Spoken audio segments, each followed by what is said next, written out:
इस दिन मेरा कज़न एहसान हमारे घर आया हुआ था। हम सहन में बैठे बातें कर रहे थे कि अचानक हमारे सामने वाले घर से सोबिया पानी भरने आ गई, क्योंकि इनके घर में पानी की बहुत किल्लत थी। वो पानी भरकर चली गई। मैंने नोट किया कि एहसान इसको महूयत से देख रहा था। मैंने इसका कंधा हिलाया। एहसान, वो चली गई है, अब किसको देख रहे हो? तब वो चौंका। बाजी, ये कौन थी? क्या नाम है इसका? हमारी पड़ोसन है, हसीना। मैंने शरारतन कहा। हसीना?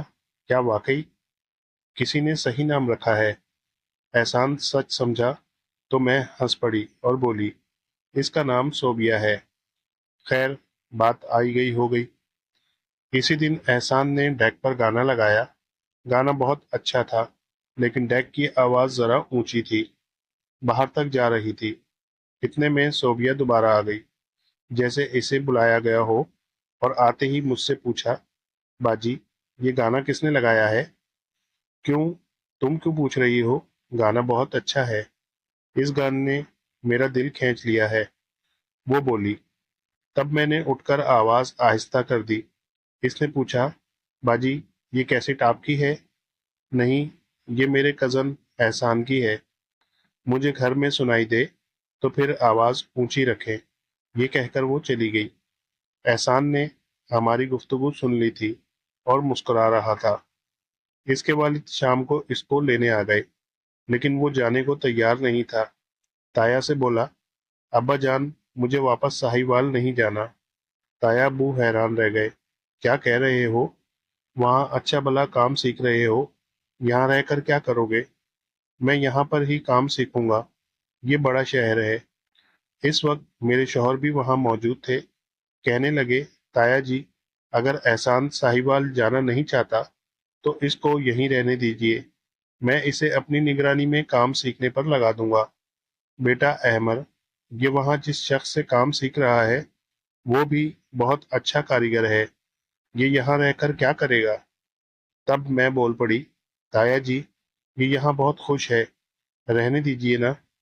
वो बोले, चलो ठीक है, इसकी यही मर्जी है तो यही सही, लेकिन तुम दोनों इस पर नजर रखना, ये वक्त जाया ना करे। वो एहसान को हमारे घर छोड़कर वापस चले गए। अगले दिन वो अहमद के साथ काम पर जाने लगा। वो बहुत दिल लगाकर काम सीख रहा था। चंद दिनों में ही इसके हाथ में इतनी सफाई आ गई कि हम सब हैरान रह गए। गोया इस पर निकम्मे होने का इल्जाम गलत साबित हो गया था। एक दिन वो शाम को दुकान से आकर मेरे पास बैठ गया और कहने लगा, बाजी, आपसे एक बात करूं? किसी से कहेंगी तो नहीं? क्या बात है? मैं किसी से नहीं कहूंगी।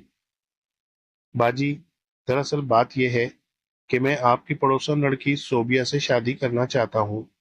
मैं इसकी बात सुनकर हैरान रह गई और बोली, एक बार देखकर ही इतना बड़ा फैसला कर लिया? नहीं, वो रोज ही अहमद भाई की दुकान के सामने से गुजरकर स्कूल जाती है।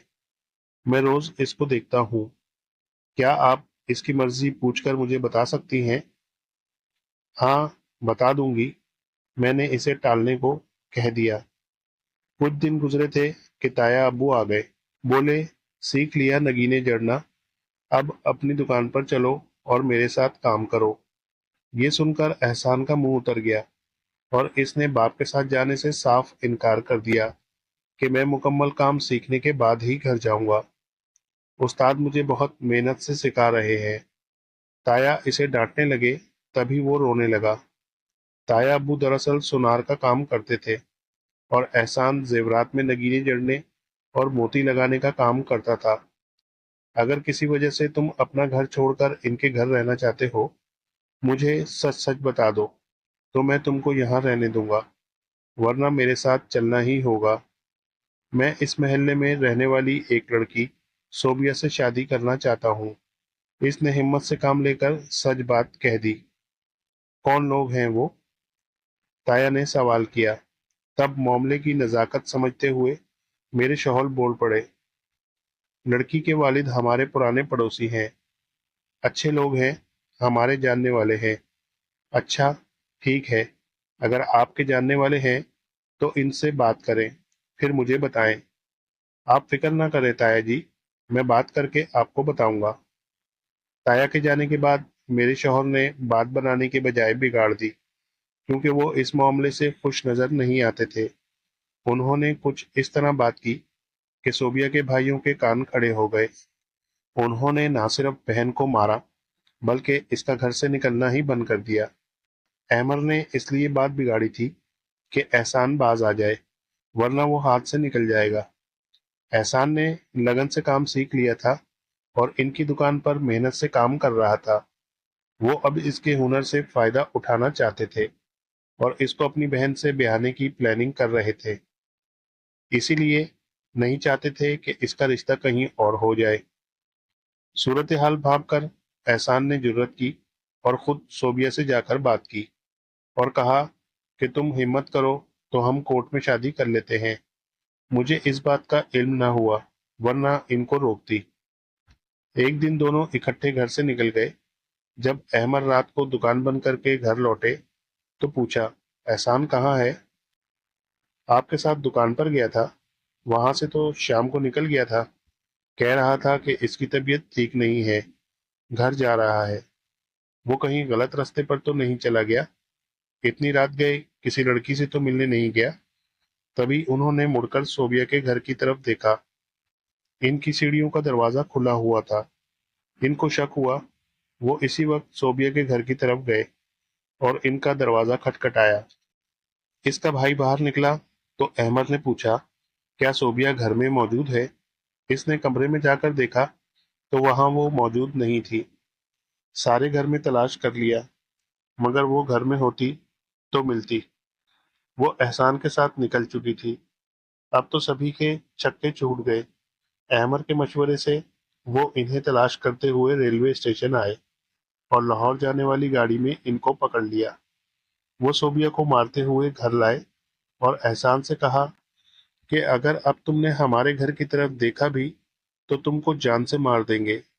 احمد نے احسان کو ساہیوال بھیج دیا اور کہا کہ اب تمہارا ادھر رہنا ٹھیک نہیں ہے، صوبیہ کے بھائیوں نے تمہیں جان سے مارنے کی دھمکی دی ہے۔ احسان کے دل پر تو قیامت ٹوٹ گئی۔ باپ نے بھی جوتے لگائے اور زبردستی اپنی دکان پر بٹھا دیا۔ جب انسان کا دل کسی کام کا نہ چاہے اور زبردستی کرنا پڑے تو اس کام کو پایہ تکمیل تک پہنچانا مشکل ہو جاتا ہے۔ کچھ دنوں میں تایا نے بھانپ لیا کہ یہ بیل منڈھے نہ چڑھنے والی ہے۔ انہوں نے کئی بار بیٹے کو سمجھانے کی کوشش کی کہ بیٹا پہلے کچھ بن جاؤ، کما کر دکھاؤ، پھر شادی بھی ہو جائے گی۔ لڑکی والے بھی کماؤ لڑکے کو ہی رشتہ دیتے ہیں۔ تمہارا اگر یہاں دل نہیں لگتا تو کسی دوسرے ملک چلے جاؤ، دبئی میں ہمارے چچا کی دکان تھی۔ سمجھا بجھا کر تایا نے احسان کو چھوٹے بھائی کے پاس دبئی بھیج دیا۔ شرط یہ رکھی کہ کما کر لاؤ گے تو تم شرط یہ رکھی کہ کما کر لاؤ گے تو ہم تمہاری شادی صوبیہ سے کروا دیں گے۔ ان وعدوں پر وہ دبئی چلا گیا۔ صوبیہ جب مجھے ملتی اس کے بارے میں ضرور پوچھتی، میں اسے گول مول جواب دے دیا کرتی تھی۔ سال بعد دبئی سے آتے ہی وہ ہمارے گھر آیا۔ اتفاق کہ صوبیہ نے اپنے گھر کی چھت سے اسے ہمارے گھر آتے دیکھ لیا۔ وہ خوشی سے نہال ہو گئی، فوراً قریبی سہیلی کے گھر جا کر اس کو ہماری طرف بھیج دیا۔ یوں اس لڑکی کی بدولت ان کا رابطہ بحال ہو گیا۔ احسان نے اپنے والد کو وعدہ یاد دلایا کہ اب وہ صوبیہ کے والدین سے جا کر رشتے کی بات کریں۔ تایا جی بیٹے کے اصرار پر ہمارے گھر آئے اور ہم رشتہ مانگنے بھی گئے، لیکن صوبیہ کے والد اور بھائیوں نے انکار کر دیا۔ یوں ہم بے نیل و مرام واپس آ گئے۔ احسان بھی بہت زیادہ پریشان ہو گیا۔ ہم سب نے اسے سمجھایا کہ اب اسے بھول جاؤ۔ اس نے مجھے کہا، باجی میں اسے نہیں بھول سکتا، یہ میرے بس کی بات نہیں ہے۔ بھولنا تو پڑے گا، میں نے کہا۔ احسان نے دل پر صبر کی سل رکھ لی، مگر اس کے بعد وہ غلط رستوں پر چلا گیا۔ ایسے لوگوں کی صحبت اختیار کر لی جنہوں نے اسے شراب نوشی پر لگا دیا۔ ادھر احسان کے والد نے اس کے زخم کا مرہم تلاش کرنا شروع کر دیا۔ سوچا کہ بیٹے کی شادی کر دیں گے، بیوی آ جائے گی تو پرانے زخم بھر ہی جائیں گے۔ تایا جی نے احسان کی شادی اپنے ہم زلف کی بیٹی سے طے کر دی۔ اسے جب اس امر کا پتہ چلا تو بہت جذبہ زب ہو کر اور جھگڑنے لگا کہ میں ہرگز فاریہ سے شادی نہیں کروں گا۔ کچھ دنوں کے بعد فاریہ کے والدین شادی کی تاریخ لینے آ گئے۔ اس دن وہ بہت پریشان تھا۔ پریشانی کے عالم میں اس نے شراب پی اور جا کر اپنے کمرے میں لیٹ گیا۔ تایا اس کے پاس گئے اور پیار سے کہا، بیٹا، گھر میں مہمان آئے ہیں اور تم نے یہ حال بنا رکھا ہے۔ باہر آؤ اور اپنے خالو اور خالہ سے بات کرو۔ میں کمرے سے باہر نکلوں گا اور نہ ہی میری منگنی یا شادی ہوگی۔ تب تایا غصے میں بولے، اگر تم نے ہمیں شرمندہ کیا تو میں تم کو گھر سے نکال دوں گا۔ یہ بات احسان کے دل پر لگی۔ اس نے اسی وقت کپڑے بیگ میں رکھے اور گھر سے نکل گیا۔ ماں نے جب اسے بیگ لے جاتے دیکھا تو رونے لگی۔ احسان نے ایک ہوٹل میں کمرہ لیا اور وہاں رہنے لگا۔ وہاں اس کی ملاقات اشرف نامی شخص سے ہوئی۔ باتوں باتوں میں اس نے اپنی پریشانی سے اس کو آگاہ کر دیا۔ اشرف نے اس کی طرف دوستی کا ہاتھ بڑھا کر کہا کہ دوستی کی ہے تو نبھا کر دکھاؤں گا۔ پھر بیگ سے پستول نکال کر بولا، اگر سیدھی طرح کام نہ ہوا تو زبردستی چھین لیں گے۔ جو رستے میں آیا اس سے نمٹ لیں گے، تم فکر نہ کرو۔ احسان کو اس کا ایسا سہارا ملا جیسے ڈوبتے کو تنکے کا سہارا مل جاتا ہے۔ ایک دن احسان صوبیہ کی گلی میں اس کی سنگن لینے گیا۔ اشرف ساتھ تھا۔ صوبیہ نے کھڑکی سے اسے دیکھ لیا۔ اس کا دل خوشی سے بے اختیار ہو گیا۔ اس نے جلدی جلدی ایک پرچہ لکھ کر کھڑکی سے باہر گرا دیا۔ لکھا تھا، احسان، اس گلی میں دیکھ کر آیا کرو، کہیں میرے بھائیوں کی نظر تم پر نہ پڑ جائے۔ وہ تمہارے خون کے پیاسے ہیں، جان سے مار دیں گے۔ رکا پڑھ کر وہ پریشان ہو گیا۔ تب اشرف بولا، تم پریشان نہ ہو، میں ہر وقت سائے کی طرح تمہارے ساتھ ہوں۔ میرے ہوتے ہوئے کوئی تمہارا بال بھی بیکا نہیں کر سکتا۔ احسان نے کہا، میری باجی کا گھر وہ سامنے ہے، میں ان سے مل کر 2 منٹ میں واپس آتا ہوں، تب تک تم یہیں کھڑے رہنا۔ یہ کہہ کر اس نے سڑک پار کی اور ہمارے گھر کی طرف آ گیا۔ اشرف وہاں کھڑا تھا کہ ایک کار نے اسے ٹکر مار دی۔ وہ بال بال بچا اور غصے سے بولا، کیا تم لوگوں کو گاڑی چلانا نہیں آتی؟ اس بات پر کار سے 2 آدمیوں نے اتر کر اس کو مارنا شروع کر دیا، یہاں تک کہ وہ لہو لہان ہو گیا۔ احسان مجھ سے دعا سلام کے بعد باہر نکلا تو دیکھا اشرف زخمی تھا اور لوگ اس کے گرد جمع تھے۔ اسے فوراً اسپتال لے گئے۔ ڈاکٹر نے کہا، اس کا خون بہت بہہ گیا ہے، یہ پولیس کیس ہے۔ احسان نے فوراً جا کر تھانے رپورٹ درج کروائی اور اشرف کو ایمرجنسی وارڈ میں داخل کروا دیا گیا۔ 2-3 دن اسپتال میں رہنے کے بعد دم توڑ گیا۔ ادھر پولیس کار والوں کو ڈھونڈتی رہ گئی۔ اشرف کے مرنے کا میرے کزن کو بہت صدمہ تھا۔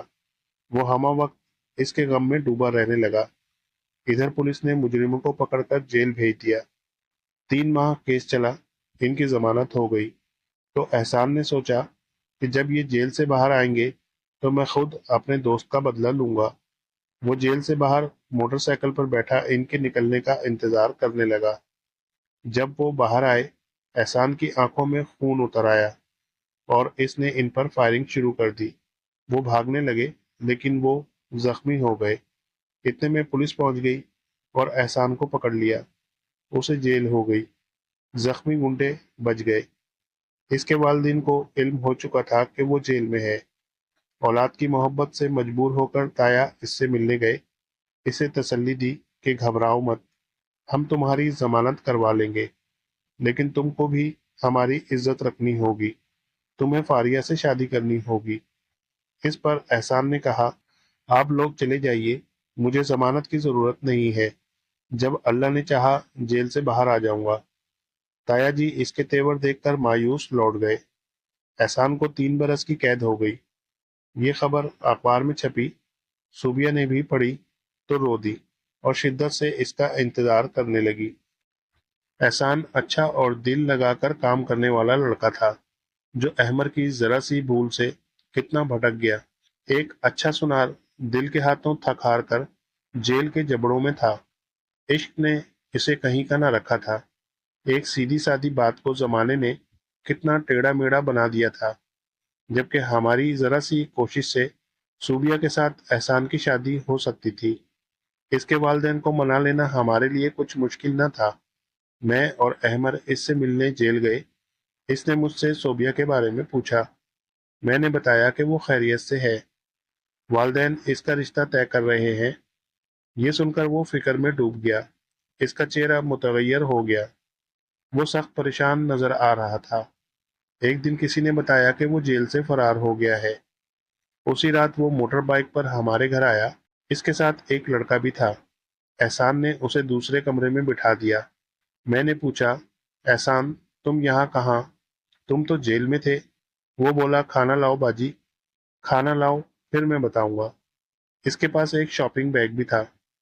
कहने लगा, ये बैग रख लो, मैं बाद में ले जाऊंगा। वो नहाने चला गया। मुझे बैग भारी लगा। मैंने उसे खोल कर देखा तो इसमें पिस्तौल और गोलियां थी। मैं परेशान हो गई। फिर इसके कदमों की आहट पर बैग बंद करके अलमारी में रख दिया। इसने कहा, मेरे साथ एक मेहमान भी है जिसकी बाइक पर मैं आया हूँ। इसी वक्त अहमद आ गए। वो एहसान से मिले और कहा, तुम्हारे आने का यहाँ किसी को इल्म न होने पाए। खाने के बाद अहमद बाहर चले गए। तब मैंने इससे पूछा, तुम जेल में थे, कैसे इतनी जल्दी बाहर आ गए? बस, भागने का मौका मिल गया। वो मुझे अस्पताल ले जा रहे थे तो मैं भाग निकला। इसने बैग मांगा जो मैंने दे दिया। इतने में अहमद वापस आ गए और एहसान से कहने लगे, तुम्हारी सजा तो बाकी थी, फिर कैसे आ गए हो? जब सुना कि सोबिया की शादी किसी और से तय की जा रही है तो मैं निकल आया। मैंने ये सब कुछ इसलिए किया है, चाहे मुझे जान देनी पड़े या लेनी पड़े, मैं उसे हासिल करके रहूंगा। इसकी बातें सुनकर मैं सहम गई। मेरे शौहर ने इसे समझाया, देखो एहसान, ऐसा कोई कदम ना उठाना जिससे तुमको मजीद नुकसान हो। पहले ही काफी नुकसान हो चुका है। एहसान ने मुझे मोबाइल नंबर लिख कर दिया कि ये सोबिया को दे देना, और कसम दी कि मेरा ये काम जरूर करना। तभी मैंने नंबर इसको दे दिया और इनका फिर से राब्ता हो गया। एहसान ने किसी नई आबादी में किराए पर मकान ले लिया और फिर एक रोज सोबिया इसके साथ चली गई। इधर घर वाले बहुत परेशान थे और सोबिया को ढूंढ रहे थे। मेरे शौहर ने एहसान को फोन करके कहा, तुम कहीं चले जाओ, क्योंकि लड़की के भाई तुम्हारी जान के दुश्मन हैं और तुमको ढूंढ रहे हैं। बेशक वो मेरी जान के दुश्मन सही, मगर मैं इनका दुश्मन नहीं हूँ। हमने अपना हक हासिल किया है। मुझे किसी का डर नहीं है। अगर डर है तो पुलिस का, कि वो मेरे पीछे लगी हुई है। पुलिस ने तुम्हें पकड़ लिया तो सोबिया का क्या होगा? एहसान ने कहा। मैंने उसे फोन पर सलाह दी कि तुम मामू के पास चले जाओ, फिर इनके तवस्सुस से लड़की के घर वालों से सुलह की कोशिश करो। इसे वालिदैन के पास छोड़कर खुद थाने पेश हो जाओ। बाकी जितनी सजा है काट लो, फिर बाकी जिंदगी आज़ादी और बेखौफी से बसर करो। मैं मामू के पास नहीं जा सकता, अलबत्ता खाला के पास लाहौर चला जाता हूँ। यूं सोबिया को लेकर वो खाला के घर चला गया और इनको हालात बताकर कुछ रकम मांगी। वो परेशान हो गई, ताहम कुछ रकम का उन्होंने बंदोबस्त कर दिया। खाला, ये रुपए कम हैं, एहसान ने कहा, बाद में कहीं से कर दूंगी, फिलहाल इतने ही हैं। अच्छा खाला, तुम ये रकम कल तक अपने पास रखो, सोबिया को भी सुबह आकर ले जाऊंगा। वो सीधा जुए के अड्डे पर गया, जहां इसके दोस्त और कुछ दूसरे लोग जुआ खेल रहे थे। एहसान ने इन पर पिस्तौल तान लिया और कहा, मुझे रकम की अशद जरूरत है। तुम लोग ये सारे पैसे मुझे दे दो, वरना तुम सबको गोलियां मार दूंगा।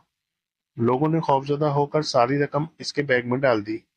इतने में एक आदमी आया और इसने शोर मचाना शुरू कर दिया। तब एहसान ने इस पर फायरिंग शुरू कर दी। वो शदीद जख्मी होकर जमीन पर गिर गया।